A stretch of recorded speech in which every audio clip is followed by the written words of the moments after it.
I would appreciate you give us a hand with this because this is not normal behavior and he's paranoid about something and he won't share anything.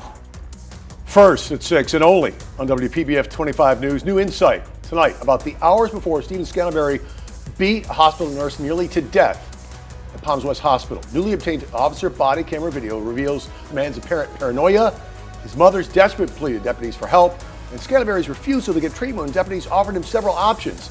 But was it a missed chance to prevent the violence that happened in the hospital one day later?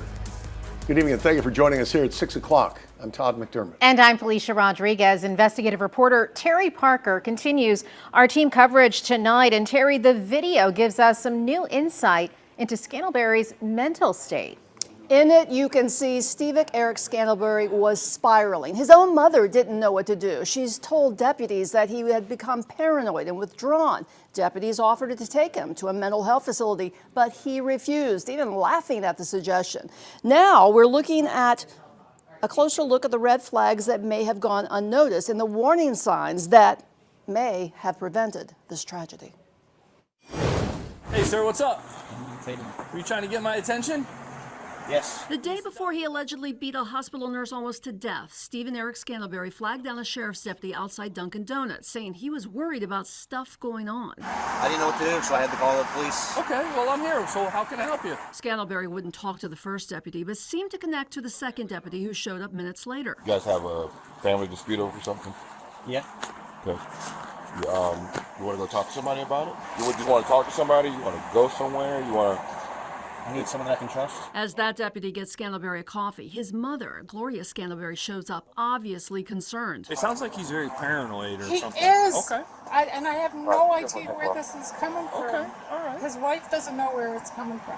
Okay. He was in a car accident. I don't want him to go anywhere. Gloria Scantlebury says her son was in a car crash January 7th and has become increasingly paranoid about the people involved in the crash. I got out of the car NASCAR style, like freaking out, and I went to see if the lady was alive. Okay. The lady's a whack job. Look at her. Look at that. Who's that? Your mom's a whack job? No. Oh. Probably, I guess. Deputies ask if Scantlebury suffered a head injury. His mom says now she thinks so. She says he doesn't use drugs or even pain medication. But one thing she knows is this is serious. There's never been anything, but at this point, I don't want him to hurt himself or anybody else. Do you want to go to JFK North Hospital and talk to a mental health professional?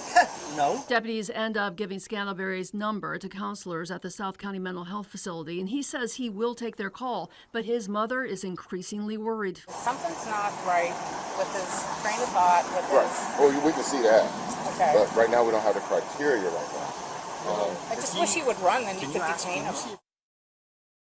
Scantlebury's mother telling deputies she wished he would run so they could detain him, but that didn't happen. Instead, later that day, Scantlebury walked himself to Palms West Hospital where he was admitted, Baker acted, and then sent to an unsecured room with no guard where he allegedly jumped off a bed and attacked 67-year-old nurse Leila Lal.